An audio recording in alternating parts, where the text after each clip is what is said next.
When I return to A Reckoning of New York. Alright, let's hope that we aren't just going to rehash the entire story and that we just start skipping to the Pedrick bits where he disappears.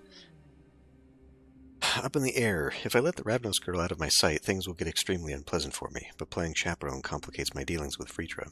Let's just hope she doesn't prove as troublesome as she looks. I leave Elysium with my mind set. The Ravnos girl sighs loudly with relief when the door slams shut behind us. Unnecessarily, of course, but she is still young and some old habits die hard, such as grimacing to oneself while deep in thought. I'm sure a hustler like her would like to think that she's like a blank canvas, mysterious and impossible to read. But she is, in fact, the exact opposite. I can tell the very trajectory of her mind just from the furrowing of her brow, the set of her jaw. How she hates the Camarilla for what they are and how they act, how pleased she is to have seemingly conned them, and how displeased she is to be stuck with me. It takes two to dance this tango of contempt. Keep making that face at me, and it might just stick that way. Ever thought about gouging your eyes as a solution? I cannot tell if she is making a convoluted allusion to the Bible or just saying the first thing that comes to her mind. Either way, she sounds like a petulant child. Very well, the child treatment it is. I was explicitly told to keep my eyes on you, to watch over you, and, need be, even look out for you. It's quite a vision-centric assignment, wouldn't you say? Do what you will, but know that my job would be a whole lot more pleasant if you worked with me here. Shame no one asked me to make your job easy. Shame indeed. She shoots me a defiant glare and whirls around, stomping away, and I feel an exasperated sigh escaping my stagnant lungs. I feel certain my own old habits will rise from the dead over the next 4 nights. We have no time for tantrums right now.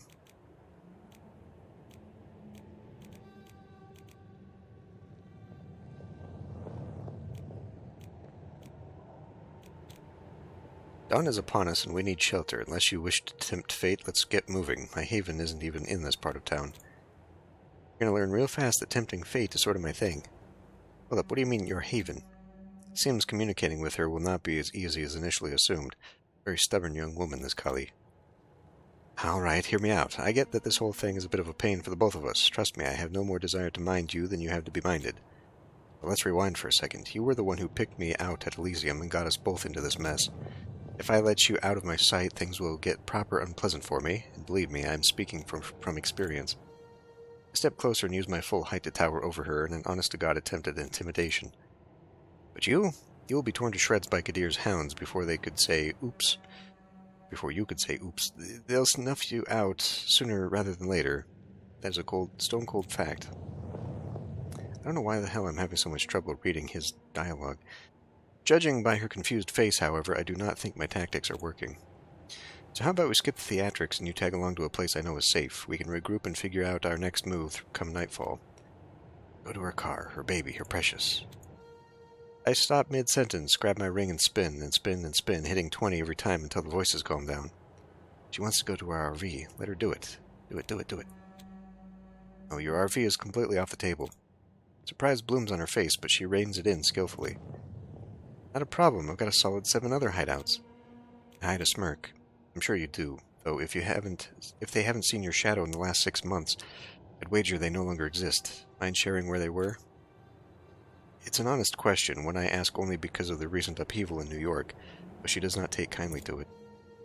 Hello, is this the Secret Service speaking? Like, I'd spill my shit to you. Just so you know, my network is sprawling and meticulously crafted. Think global spiderweb.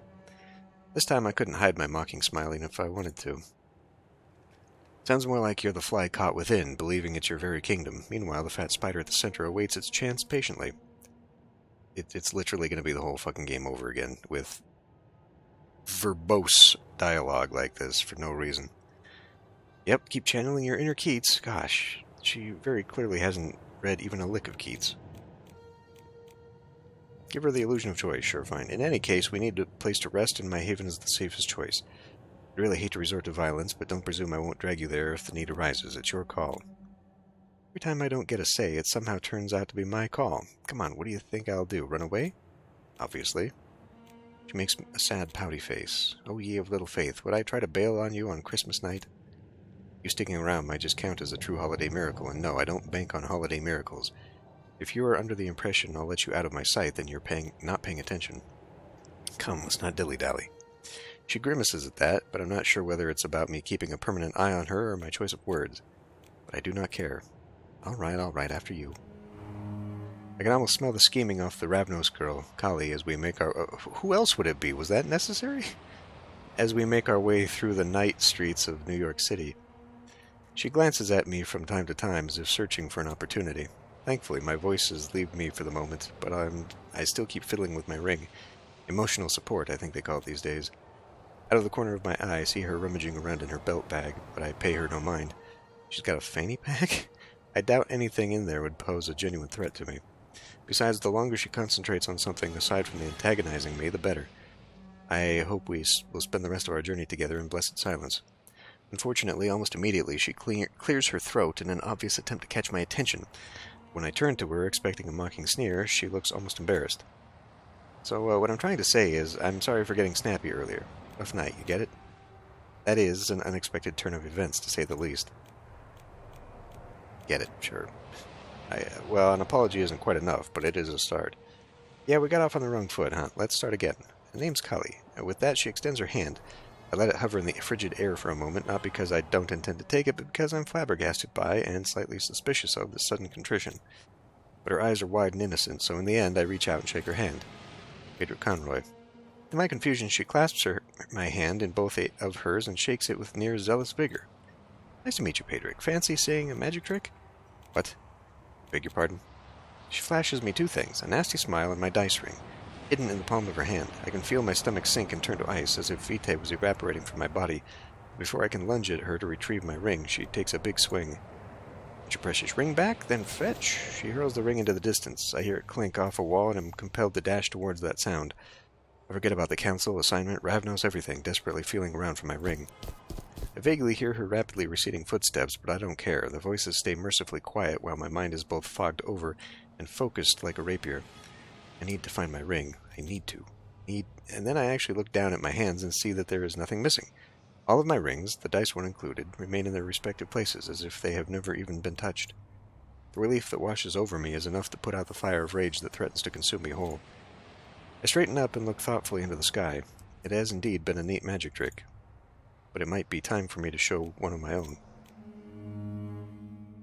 I should have been more careful, vigilant. I should have known she'd be unrepentant with her trickery. I should not have underestimated her. She's dead. It's your fault, stupid fucking Patty. Kali's escape is complete. Even her footsteps have turned into silence and disappeared into the mess of hardened, walked over snow. How careless of you, Pedro. Well, no matter. Even though I am somewhat rattled by the prospect of losing my ring, or still somewhat rattled, a young runaway neonate should prove no trouble. Let the hunt begin. I let the smell of the air and vibrations bouncing off buildings guide me through the many narrow, almost empty streets. I wander around for a few minutes, eyes darting and ears straining until I finally catch it. There is a commotion in the alleyway. Unseen passage. Let them be blind. In a fraction of a second I blink out of existence, leaving not even footprints behind.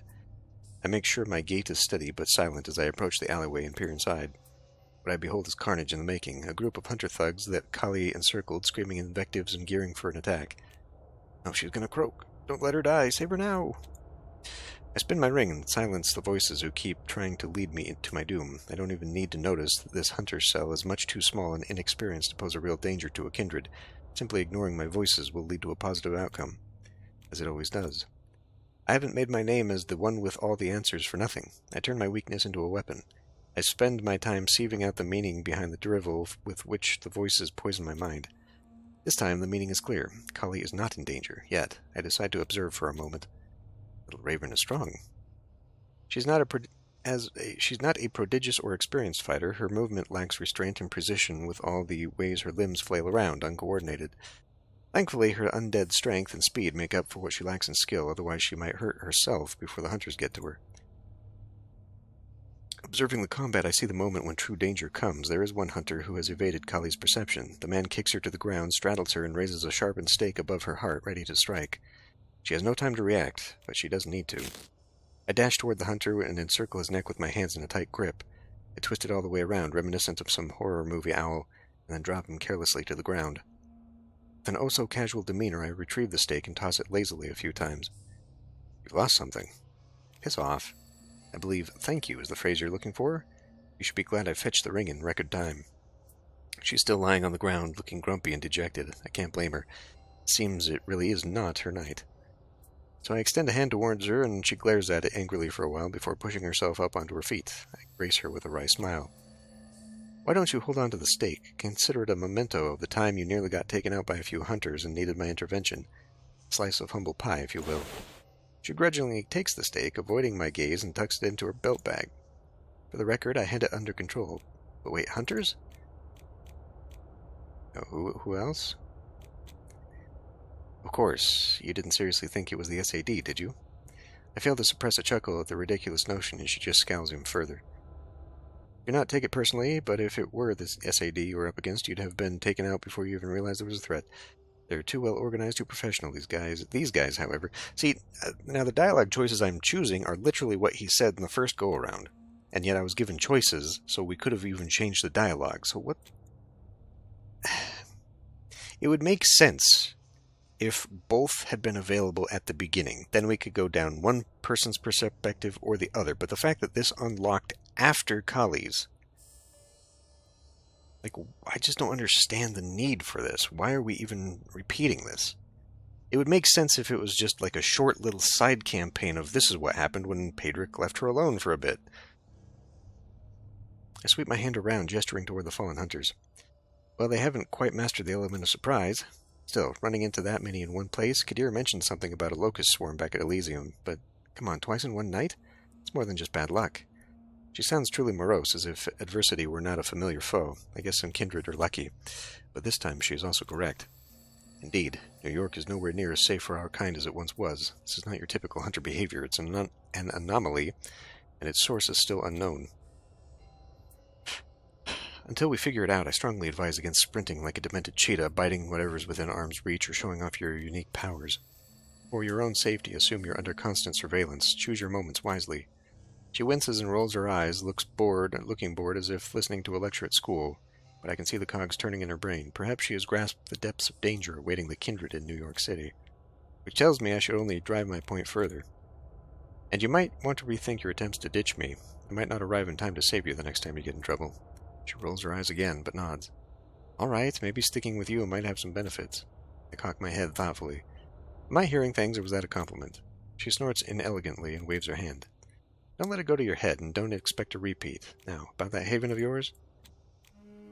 Hopefully these get shorter and shorter here. I don't know why. I would think that, because here we go again. Where the caitiff flies low. I mean, just, like, we could literally skip this. Because it's just going to be a repeat of what we've already seen. I don't get what they're doing here. Either that, or they just like, guys, we need a trilogy. We got to come up with a third one, and they just phoned it in. Where caitiff lies low. The dawn is upon us, and the streets are teeming with peril. I should take that unruly raven to the one place I know is safe, my haven. The walk feels endlessly long. Kali is quiet, either fatigued or deep in thought, and I relish the silence because I anticipate many loud battles ahead. Before I know it, we're already there. This is our stop. Let's head inside. Dawn is nearly upon us. She winces. Again, she winces too much. Shaken out of her reverie while I step through the door first and leave it open for her. Even though I don't look back, I keep my wits about me in case she makes a run for it. She does not, thankfully. I'm glad my small sign of trust was received favorably. Or maybe she's just too exhausted for tricks. Home sweet home. Looking around my haven, I realize it might not be what one would call socially acceptable. I haven't had guests in. Frankly, I don't remember ever inviting anyone over. I'm seldom flustered, but when Kali casts a judgmental look over the books, papers, random notebooks, and notes covering every inch of every available surface, I suddenly find myself discomposed, agitated even. I rush to clean up, picking up an armful of things along the way. Make yourself at home. The couch is all yours. Make sure that all the shutters are ready for daybreak. What's with the paper explosion? You fancy yourself a writer or something? No. Not anymore, anyway. Kali cranes her neck, trying to decipher some of my notes, and I let her be. My research is far too extensive and complicated to explain in one night. When she shoots me a disappointed frown, I just look at her blankly. She caves. What vibe? She never mentioned that. Oh. We seem to be reading thoughts.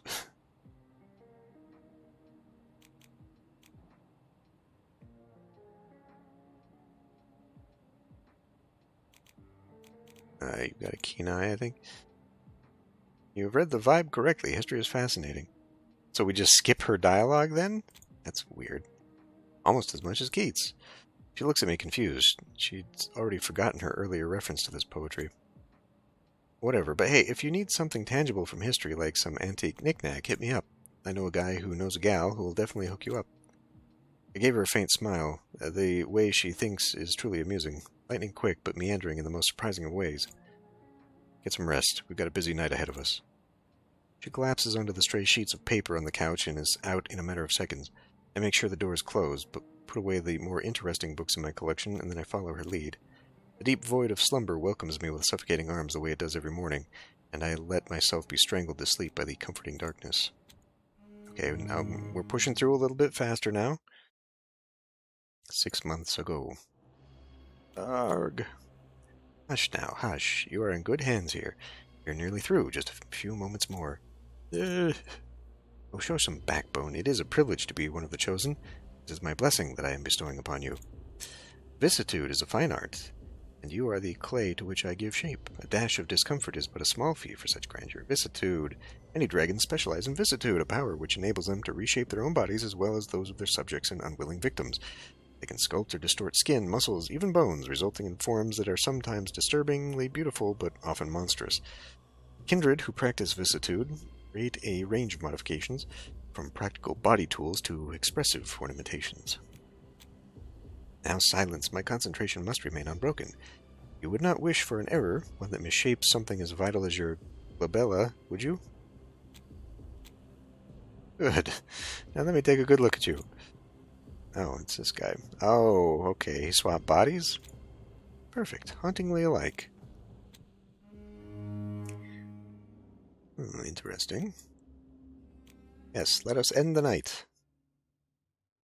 Alright.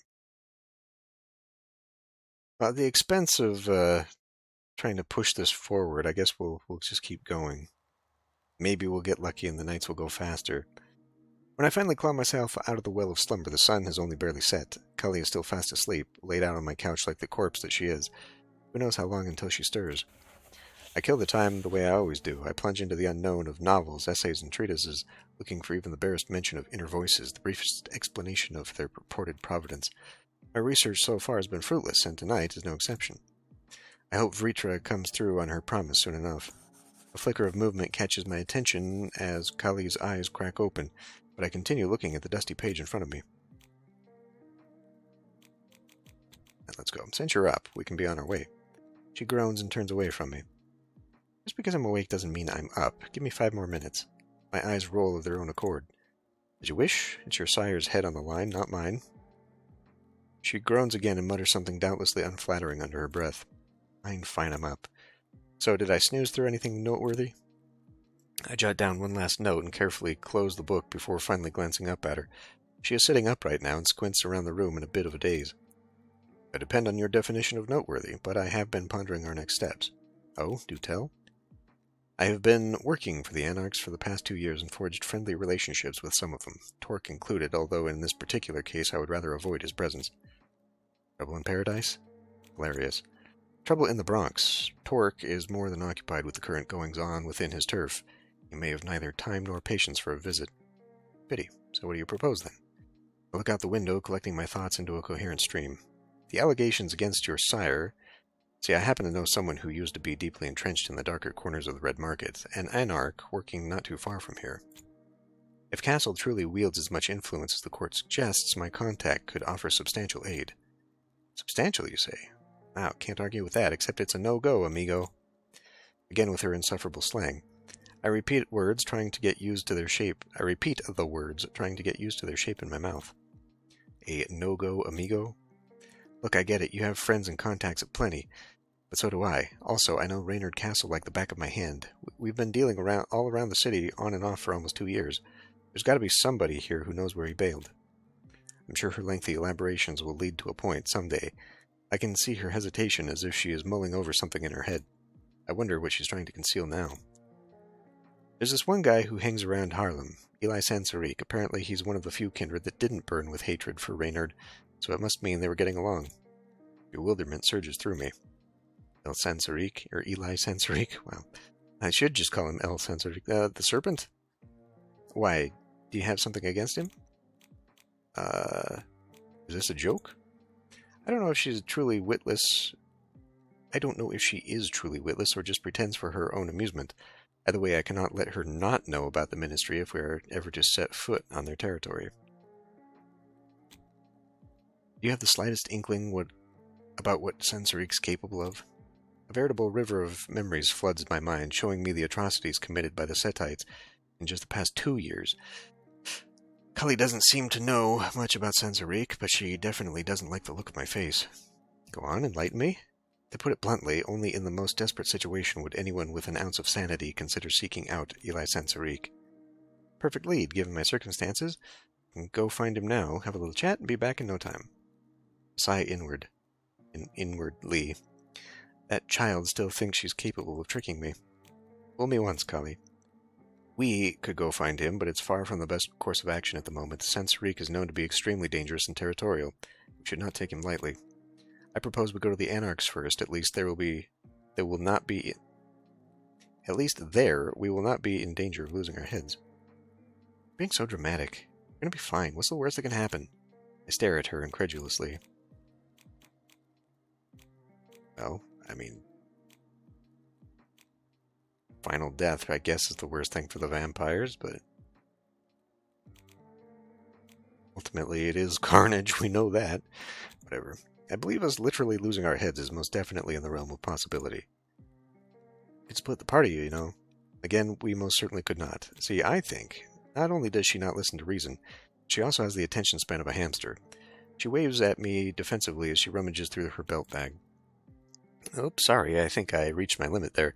How about we just flip a coin? Heads, we go to Sensorik, tails, we go to Harlem. Fool me twice. I mean the Bronx. She grimaces, aghast that I caught her twisting reality, and rolls her eyes. Fine, fine, call it already. I am about to open my mouth to demand that we toss one of my coins, as I am sure she's about to use some sort of chicanery on hers.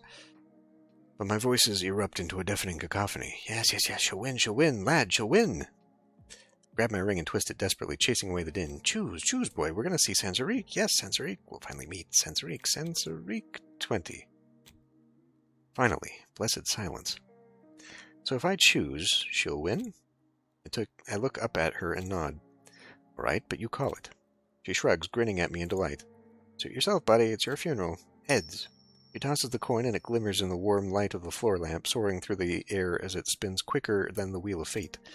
It lands on her outstretched hand, and she flips it onto her palm, showing it to me confidently, without even a glance, so sure that she has won. I look at it and feel a satisfied smile split my face in two. Tails, fancy that. Seems we're going to the Bronx after all. What? The utter shock on her face is truly delightful. I don't think I've ever seen somebody's eyes bulge out of their skull so intensely. She stays silent for a while just staring at the coin in her hand in disbelief. Then she raises her head and shoots me an accusatory look. Best 2 out of 3? And I just smile. Refuse. No, the rules were established before the game. Now come, we can take my car. I get up from the armchair and start putting on my coat. She follows suit, cursing under her breath all the while. Who would have thought all I needed to gain her obedience was to crush her at a simple game of chance? Yeah, your car. Wait, you mean that black rattletrap out front? How dare she? It's a perfectly serviceable vehicle whose minuscule size allows for... With a dismissive wave, she cut short my eloquent defense of my car. You know what? How about we just go and you can enjoy your minuscule vehicle in silence? I never say no to an offer of peace and quiet. A is for anarchy. We're headed to the Anarchs where my friend and informant Mato will provide some insight into the whereabouts of Kali's sire, one hopes. As it turns out, silence is not what happens when Kali gets into the car. She manages maybe half a minute of quietly looking around before her curiosity latches onto the selection of cassette tapes I have collected over the years. Another Bohemian Rhapsody? Seriously? I exaggerate the furrow of my brows, putting on a puzzled expression. Huh, I thought I only had one of them. Terrific. She bursts into laughter. God forbid you get with the times, but how about a legit car radio, you know, to update your playlist? Says the one sporting a Walkman on her belt. She shrugs, seemingly offended. She trying to hide it. I like choosing what I listen to in the car, even when sometimes it happens to be Queen. Just saying, you're missing out on a whole lot of if you ignore stuff from the 21st century. Music scene's been booming. Ever heard of K-pop? Giving out some serious saying energy, my guy. Still don't speak Korean. Never heard about that band, but I'm willing to try it. Do you think any of them have released cassette tapes? Aside from our contrasting views on modernity, our little journey proceeds smoothly, which is perfect for me, but some kind of personal hell for Kali. She twitches in her seat, picking at her nails and bouncing her foot, and I'm just waiting for her to finally burst. Holy shit, watch out! There it is.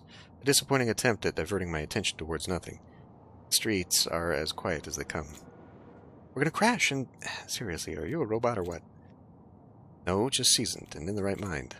But she does have me intrigued. Give her friendly advice. Next time you try to scare somebody, be a bit more specific. It adds believability. What was that really about? Just the traffic driving me nuts. Thought I'd stir up a little chaos. A little bit of anarchy? Of course. Is that your subtle way of inquiring about a seemingly touching subject? You tell me. Embrace yourself for disappointment. My run-ins with the Anarchs aren't nearly as thrilling as you might hope. I pause briefly to collect my thoughts and start from the beginning. I landed in New York about 2 years ago. Shortly after, I managed to save a handful of kindred, mostly of the Anarch variety, although I do believe there was some Camarilla in the mix. It earned me what I would call tentative trust from Torque, and not much else, as you might have assessed back in Elysium. Wow, how noble. So, how did you go from kindred hero to Camarilla's gopher? I have to stop for a moment to consider the trajectory of my unlife, especially since this kind of professional transition has happened to me more than once. I have a knack for playing peacemaker, apparently, and while Torque considers it an asset, the Camarilla thinks it is a chink in his armor. Compromise isn't really in their vocabulary, you know? She snorts inelegantly. Oh, I definitely do know, but if you save some Camarilla kindred as well, why not start with them and curry some favor? They're the fat cats of New York, right? I level her with an amused look. Because they would kill me? I guess. Because of who I am? I'm a caitiff, Kali. My kind is not exactly welcome around the Ivory Tower. She goes quiet for a long while, squirming uncomfortably in her seat like an unwanted sprat flung back out to the sea. Then she abruptly changes the subject. So we have the Camarilla and the Anarchs. That's pretty much standard fare. Anybody else to keep an eye out for? My dead heart skips a figurative beat. There is someone, in fact, whom I really do not wish to mention. No. She eyes me suspiciously, but my face is inscrutably blank. Right. How about cool stories about the Anarchs? You seem to gel with them the most. Silence, lad, silence. Tell her nothing. Shut your gob. My hands automatically come together, and my fingers start fiddling with the ring. When carnage, calamity, guard your secrets well, boy. Come on, I'm dying of boredom here. You must have some wild tales to tell, something not found in your pile of books. She'll see through you, the parasite, the husk, the end-bringer. The friend, the confidant. One more spin. 20 on the die. My head falls quiet, and my hands relax on the steering wheel. My unlife is not very exciting. No wild tales, really. I mostly just talk to people. Riveting. What kind of people? Thin bloods, for the most part. I was particularly interested in one called Sana. Mentioning her tends to shut conversations down, probably because she met her final death 4 years back, at the hands of the sheriff, no less. Kadir? Wow, she must have really stirred the pot. Well, she did go on a mortal killing spree, but I am not one to judge whether or not the punishment fit the crime. Well, I know a thing or two about walking the line between right and wrong, so I don't think I'm in any place to judge her either. Still, what pushed her to do it? Kali seems to be a bit of an airhead, so even if she knows about Sana and my research, it's unlikely she'll discover anything about my identity. Worse, my suspicion about the one true voice in my head, right? Right? She claimed she was acting under orders from Cain, urging her to kill. He allegedly told Sana the end of the world is nigh, and somehow that devolved into a killing spree. And she never mentioned why the creator of our whole species would specifically choose her, just straight up went on a rampage? Well, maybe the voice was really convincing Kali. Maybe she went through all the other possible answers and none of them fit, or maybe she was just simply truly insane. I don't say that out loud, of course, but I really want to. Look, I'm just telling you what I've heard. I never met Sana myself. I just found her condition fascinating. She waves her hands defensively. Hey, no need to get worked up. I glanced at your research notes. I know you're really into the inner voices stuff. I'm not judging, it's just I don't want to know where this is going.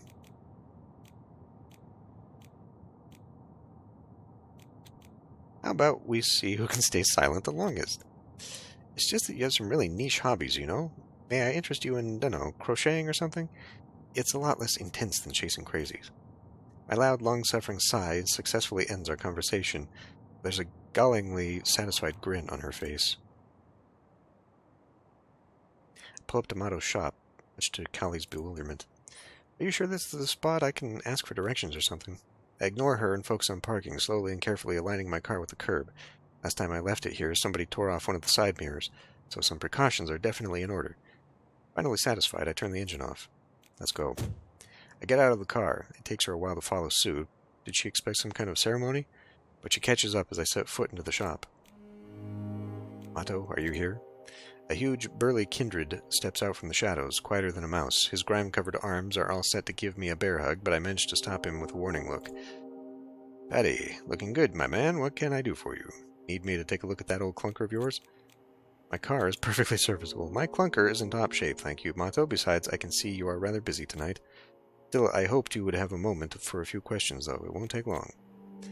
Mato erupts into laughter, patting me on the shoulder. Thankfully, I'm now well acquainted with his habits and managed to brace myself in time, so Mato's gigantic hand doesn't throw me off balance. Not this time, at least.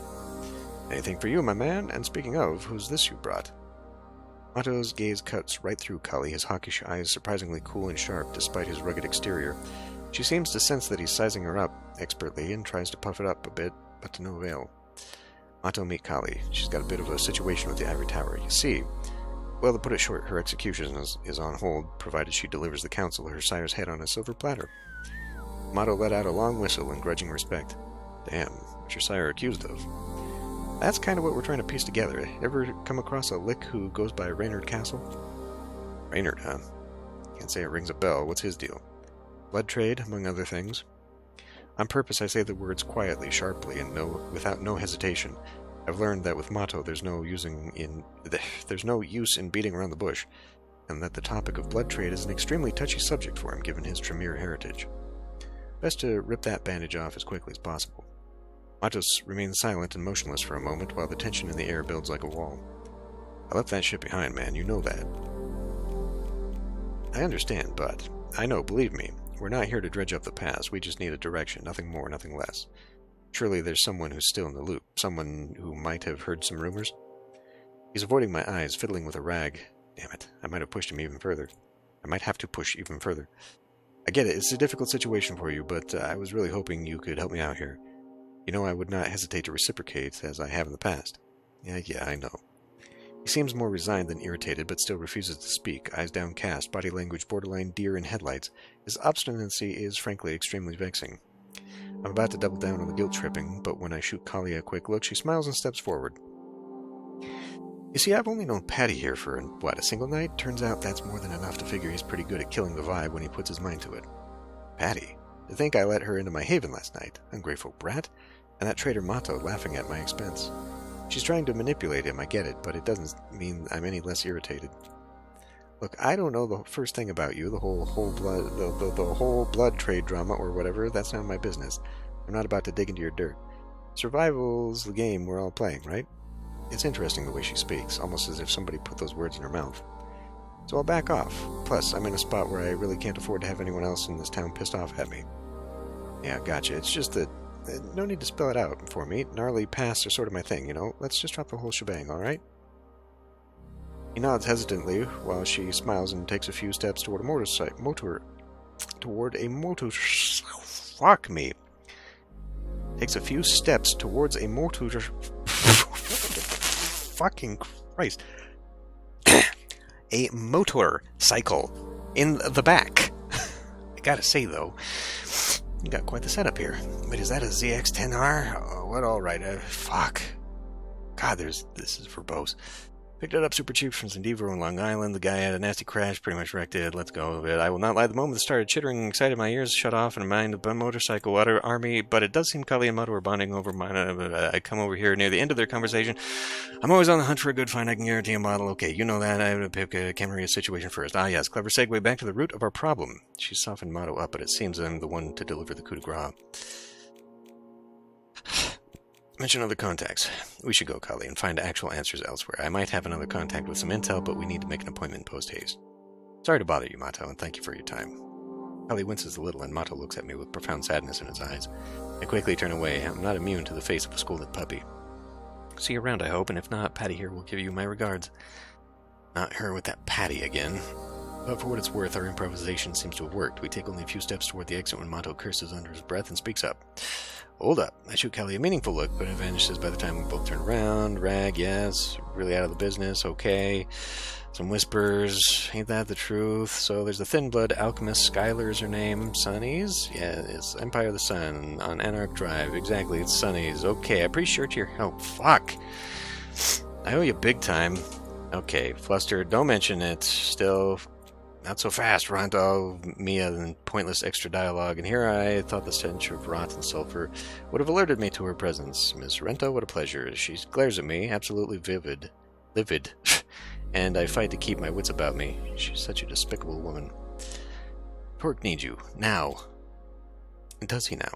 Why? I came here to tell you, not to debate you, Caitiff. Figure it out on your own. I can feel my teeth crack as I gnash them in a desperate attempt to keep my cool. Maim her, strangle her. I spin my ring until it lands on 20 and take back my mind. Fine, let's get moving, Kali. I don't think you heard me right. Torque summoned you. Your Ravnos pup is not invited. She turns on her heel and walks off into the night before I can even roll my eyes. The cluttered car shop suddenly feels a touch more welcoming, as if starlight broke through after a storm. Otto gives me another one of those awkward shoulder pats, but I will admit it does have a relaxing effect on me. I find myself still clutching the ring, so I lower my hands before they attract too much attention. I mean, don't get me wrong, the company I usually keep is far from nice, but damn it, she's not the bitchiest of them all. Yeah, kind of. Name's Mia, Torque's enforcer. Sort of big fish around here. I mutter angrily under my breath. Not the biggest, though.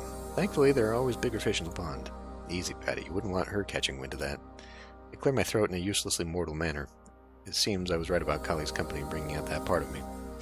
Right, I believe that's our cue to go. Thanks again, Mato. Don't mention it, and hey, you're welcome back anytime, both of you. Got it. See you later.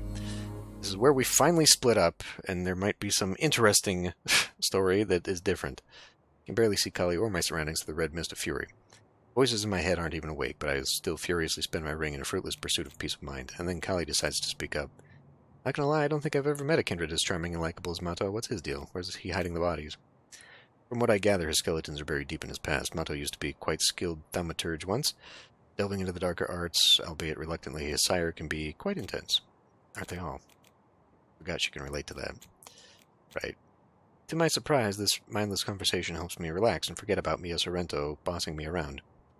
I straighten up a little and put my hands into the pockets of my coat, inhaling deeply as we walk. So what's the plan now? I have to go see Torque. Yeah, I gathered, but scary enforcer lady made it clear I wasn't invited to the party. You'll just have to wait in the car then. Look, as much as I consider your perfectly serviceable car to be excellent company, we both know I can't just sit around doing nothing. Figure something out. Perhaps you should learn how to, then. It would be a perfect exercise, no? Besides, it should not take too long. Bullshit. You and your endless debates? I'll be old and gray before you come back, and that's not even an option anymore. Seriously, you handle Torque, and I'll head over to Sunny's to look for that Skylar girl. It's not happening. Oh, come on, I've been the very model of temperance tonight. I've only been awake for mere hours. Splitting hairs. I'm heading to Sunny's to wait for you there. Scout's honor. Stick together. Together, you must. You have to. Together. Together.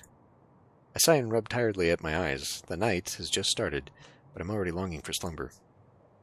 If we only had some means of long-distance communication at hand. Can you imagine what we could do if we were able to hear our voices from miles apart? Alas, reality is much more cruel, at least under Camarilla rules. We could always try using pigeons. New York's got no shortage of them.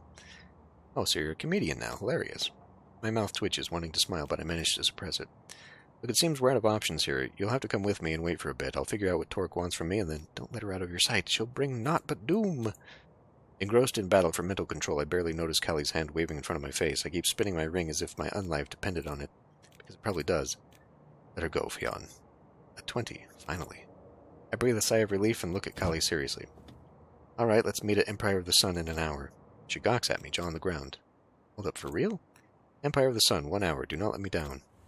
And before she even has a chance to say anything remotely silly, I turn on my heel, hop into my car, and drive off into the night. Cruising through the streets of New York, I let my mind wander to Sorrento's message and the urgency with which she delivered it.